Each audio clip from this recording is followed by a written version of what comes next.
Of rating refrigerating air conditioning engineers chapter. ఇది 16 years old chapter అనమాట. ఇది knowledge dissemination చేస్తుంది అనమాట. పర్టికులర్గా in the field of air conditioning and refrigeration రెండింటిలో కూడా. ఇక్కడ ఈరోజు చేసిన ప్రోగ్రాము ఫార్మా కనెక్ట్ అనమాట. ఫార్మా ఇండస్ట్రీ వాళ్ళకి కంపల్సరీ ఎయిర్ కండిషనింగ్ అనేది ఒక మేజర్ ఐటమ్ అనమాట. వితౌట్ ఎయిర్ కండిషనింగ్ వాళ్ళు ప్రొడక్షన్ చేయలేరు, స్టాక్ కూడా ఉంచలేరు అనమాట.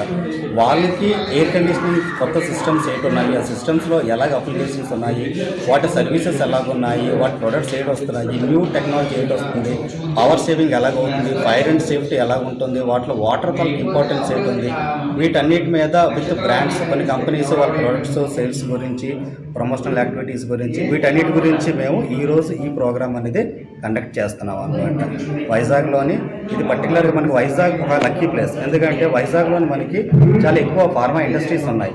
వైజాగ్ అండ్ చుట్టుపక్కల మనకి నక్కపల్లి, నెక్స్ట్ వచ్చేసి పైడిమీవరం, ఇవన్నింటిలో కూడా ఉన్నాయి. మోర్ దెన్ 120 యూనిట్స్ ఉన్నాయన్నమాట.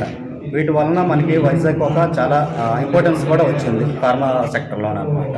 సో వాళ్ళందరికీ ఒక టెక్నికల్ నాలెడ్జ్ అనేది ఇవ్వడానికి ఈరోజు మేము ఈ ప్రోగ్రామ్ అనేది కండక్ట్ చేస్తున్నాం. Pharma industry is not only dependent on air conditioning, they have a complete system called heating, ventilation and air conditioning. Pharma industry main air handling is a very important subject.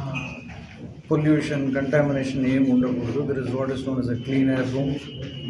Because medicines manufacturing, drugs and pharma manufacturing, not even a small bit of pollution can happen. So దానికోసం the ventilation and air conditioning systems have to be very very clean, very very పక్కా. ఇండస్ట్రీలో developments ఎక్కువ అవుతున్నాయి.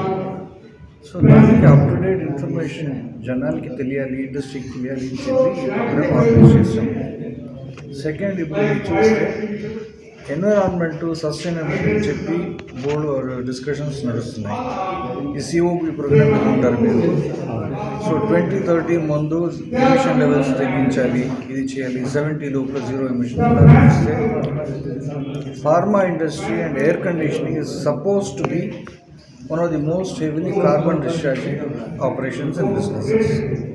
So దానికోసం industry is also doing a lot of work on improving the air quality, reducing the carbon emissions and also becoming energy efficient in terms of the government vision of sustainability and growth.